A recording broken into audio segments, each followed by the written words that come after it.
À la fin des années 90, 4 adolescents canadiens vont former un groupe qui deviendra l'un des plus grands noms du rock alternatif. Avec des hits comme Fat Sleep, Into Deep ou Still Waiting, Sum 41 va marquer toute une génération et vendre des millions d'albums à travers le monde. Mais derrière ce succès, l'histoire du groupe est loin d'être simple.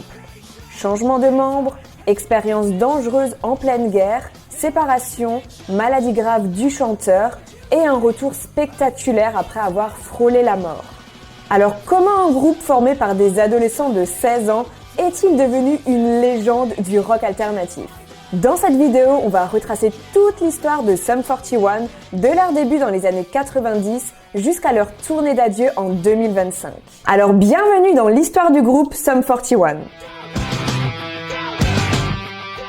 À l'origine, le groupe est composé de 2 amis, Derek Whibley, né le 21 mars 1980 au Canada, et Steve Jocks, né le 23 juillet 1981 au Canada également. Steve et Derek se rencontrent à l'école à Ajax. Ça se situe dans l'Ontario au Canada. Ils se rencontrent en 1993, ils ont alors seulement 12-13 ans, et ils deviennent rapidement amis grâce à leur passion commune pour la musique. Tout naturellement, ils vont donc commencer à jouer de la musique ensemble. Derek est au chant et à la guitare et Steve à la batterie. Ensemble, ils vont former le groupe Sum 41 le 31 juillet 1996, donc seulement 3 ans après leur rencontre. Et le nom vient tout simplement du calendrier. Le groupe est créé le 41e jour de l'été. Et en anglais, Sum, c'est l'abréviation de Summer qui signifie été. Donc tout ça, ça donne Sum 41. Ensuite, pour compléter le groupe, on retrouve Dave Baksh à la guitare et Jason McCaslin à la basse. On arrive en 1998, ils vont enregistrer une démo pour l'envoyer à des labels et tenter de décrocher un contrat. Ils font aussi déjà des concerts dans des petites salles locales dans la région de Toronto. Donc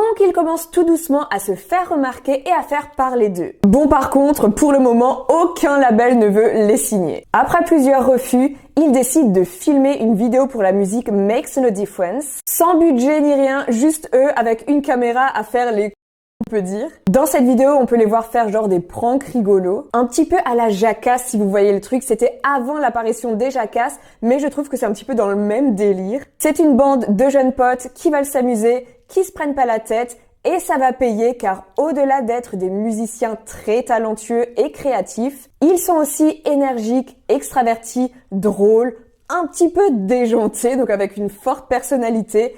Et le combo des deux, ça va propulser leur carrière. Ils décident donc d'envoyer cette fameuse vidéo au label à la place de la démo classique.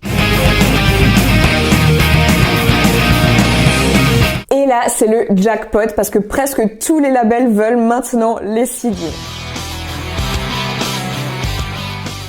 On arrive donc en 1999, ils vont signer avec un label majeur. Le label s'appelle Island Records. Grâce à ce contrat, Sum 41 peut enregistrer un premier disque de façon professionnelle. Ils vont donc sortir leur premier EP, Half Hour of Power, en 2000, qui pour le coup dure vraiment une demi-heure, 30 minutes, d'où le titre de l'EP. Et ils vont aussi commencer à faire plus de concerts. Ils feront d'ailleurs la première partie des groupes Blink-182 et The Offspring.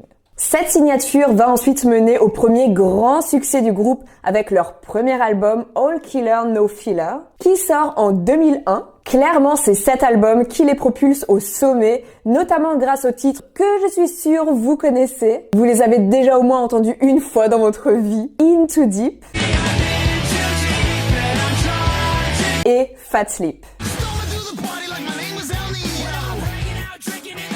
Encore une fois, au-delà de faire de la très bonne musique, les clips qui vont avec sont juste tellement représentatifs de leur personnalité. On les trouve cool, ils sont drôles, on a envie un petit peu de traîner avec eux, quoi. Les titres passent en boucle à la radio et sur MTV, et le groupe part alors en tournée mondiale. Sum 41 devient donc très populaire et s'impose comme l'un des groupes majeurs du rock alternatif des années 2000. Les titres Fat Sleep et Into Deep sont d'ailleurs aussi utilisés sur la bande originale du film American Pie 2. On arrive en 2002, ils vont sortir déjà leur deuxième album, Does This Look Infected? Énorme succès, notamment avec le titre Still Waiting. Et aussi le titre The Hell Song.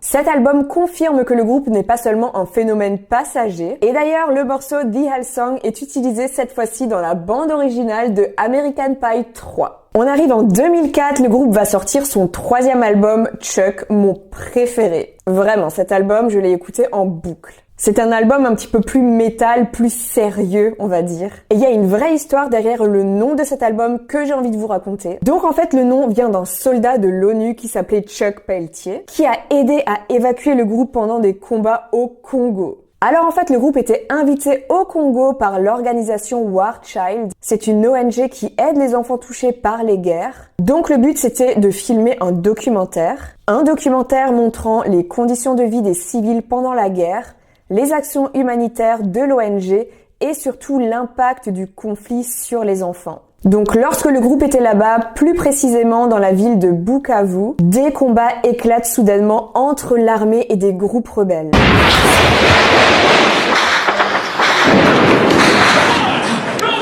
Des tirs et des explosions commencent autour de l'hôtel où se trouve Sum 41 et l'équipe de tournage. Ils doivent alors rester cachés dans l'hôtel alors que des balles et des roquettes frappent la zone. Les membres du groupe raconteront plus tard que c'était l'un des moments les plus effrayants de leur vie. Et c'est un soldat de l'ONU, Chuck Pelletier, qui va intervenir pour les sauver. Il organise leur évacuation vers un endroit plus sûr avec un convoi militaire. Grâce à lui, le groupe et l'équipe peuvent quitter la zone de combat sans être blessés. Le nom de l'album, c'est donc une dédicace directe à ce fameux soldat Chuck Pelletier, la personne qui leur a probablement sauvé la vie. Cette expérience marque profondément le groupe, notamment Derek. L'album Chuck est plus sombre et politique, avec notamment la chanson We're All to Blame, que j'adore. Allez l'écouter, c'est un conseil.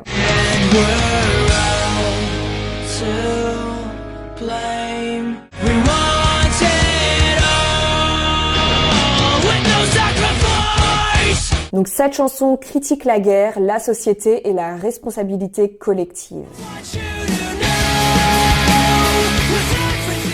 Je suis obligée de faire un petit chapitre sur la romance entre Derek et Avril Lavigne. Pour ceux qui ne le savent pas encore, je suis fan d'Avril depuis 2002, donc je ne manque pas une occasion de parler d'elle. Donc déjà tous les deux, ils sont du Canada, donc ils se rencontrent au début des années 2000 dans le milieu musical canadien. Au départ, ils sont amis pendant plusieurs années et ils sortent souvent ensemble dans la scène rock de Toronto et de Los Angeles. Mais vers 2004, leur relation amicale va se transformer en relation amoureuse. En 2005, Derek va demander Avril Lavigne en mariage et ils se marient le 15 juillet 2006. À ce moment-là, Derek a 26 ans et Avril en a 21. Le mariage attire énormément l'attention des médias car ils sont deux grandes figures du rock alternatif. Et par la suite, ils vont beaucoup travailler ensemble aussi. Derek aide Avril sur plusieurs projets musicaux, notamment sur son album The Best Damn Thing qui sort en 2007. Il participe à l'écriture et aussi à la production de certaines chansons. Malheureusement, après environ 3 années de mariage, Avril Lavigne va annoncer leur séparation en 2009. Et le divorce est officiel la même année. Mais les deux expliquent qu'ils restent en bons termes malgré la rupture. Ils gardent une relation amicale. Et en effet, en 2011, Derek va participer à l'écriture de la chanson Goodbye d'Avril Lavigne pour son album Goodbye Lullaby. Avril dira plus tard qu'il est resté l'une des personnes les plus importantes de sa vie. Et d'ailleurs, très récemment, c'était soit en 2024, soit en 2025, je suis plus tout à fait sûre. Pendant la dernière tournée d'Avril Lavigne, elle va inviter Derek sur scène et ils vont chanter ensemble la chanson In Too Deep. Trop chou, je trouve. Et sinon, pour la petite info, il s'est remarié le 31 août 2015 au mannequin Ariana Cooper. Et ils ont ensemble 2 enfants.